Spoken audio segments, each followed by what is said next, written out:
আসসালামু আলাইকুম দর্শক, আমি মালয়েশিয়ার রাজধানী কুয়ালালামপুর থেকে বলছি। আমি কয়েকদিন এসেছি, কিছু অভিজ্ঞতা আপনাদের সঙ্গে শেয়ার করি।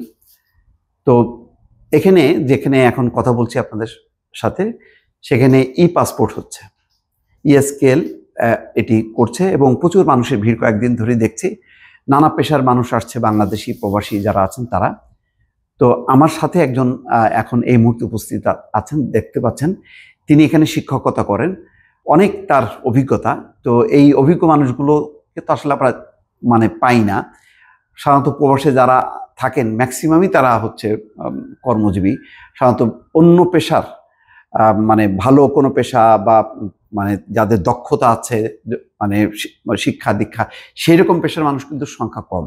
তো উনি আছেন, ওনার কাছে দুইটা বিষয়ে একটু জানবো যে আপনি যে এখানে আসছেন, আমিও দেখছি যে একটা ব্যবস্থাপনা, নতুন ব্যবস্থাপনায় পাসপোর্ট হচ্ছে। আপনার অভিজ্ঞতাটা কেমন এখানে বলেন?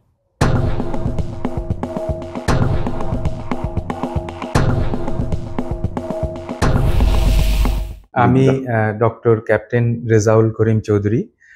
বেসিক্যালি আই এম সিফেয়ারার, জাহাজের ক্যাপ্টেন ছিলাম and later transfer to academician then researcher.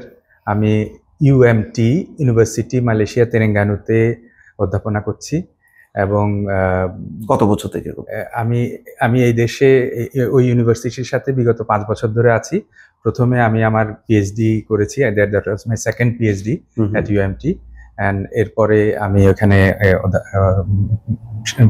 পড়াশোনা প্রথমে আপনার কাছে যেটা জানি, আপনার এমআরপি ছিল পাসপোর্ট, এখন এই যে পাসপোর্ট করলেন এখানে, আপনার এই অভিজ্ঞতাটা বা এখানকার ব্যবস্থাপনাটা কেমন লাগলো?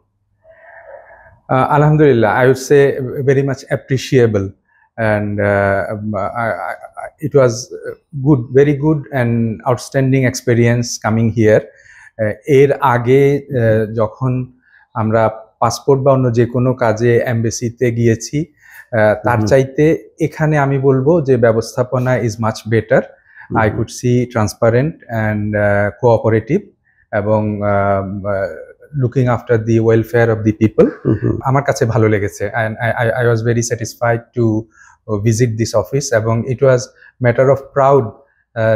The level of transparency and level of service is not less than any other average Malaysian office here. I could say that যে এই অফিসের ESKL এর যে সেবাটা এখানে দেয়া হচ্ছে, it was fantastic, and I hope this service will grow and more people will be benefited from this.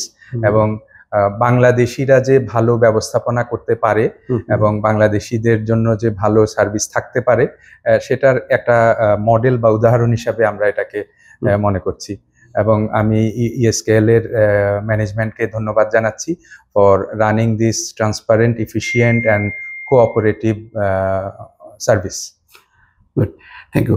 এমনি আপনি আপনার পেশাগত জীবনটা একটু যদি বলেন, যে এখানে এই যে শিক্ষকতার পেশা, আপনার একটা লম্বা মেরিন একাডেমির এবং নিজের বাস্তব অভিজ্ঞতা আছে, তার আলোকে আপনি এখানে যেই শিক্ষকতাটা করছেন কেমন লাগছে?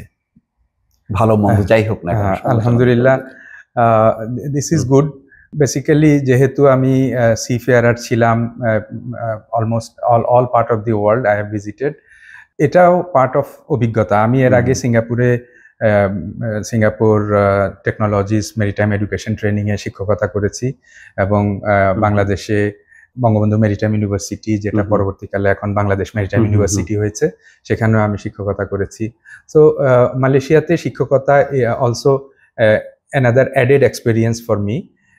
হাউএভার, আমার মন সবসময় চায় যে আমি আবারও ফিরে যাই আমার দেশে এবং আমার দেশকে সেবা দিই, আমার দেশের ছেলে মেয়েদেরকে আমাদের দক্ষতা, আমাদের জ্ঞান এগুলো শেয়ার করি। আপনার কি মনে হয় যে এখানে যে শিক্ষকতার যে অভিজ্ঞতা বা এখানে যে সুযোগ সুবিধাগুলো আছে, সেটা কি আমাদের বাংলাদেশে আছে?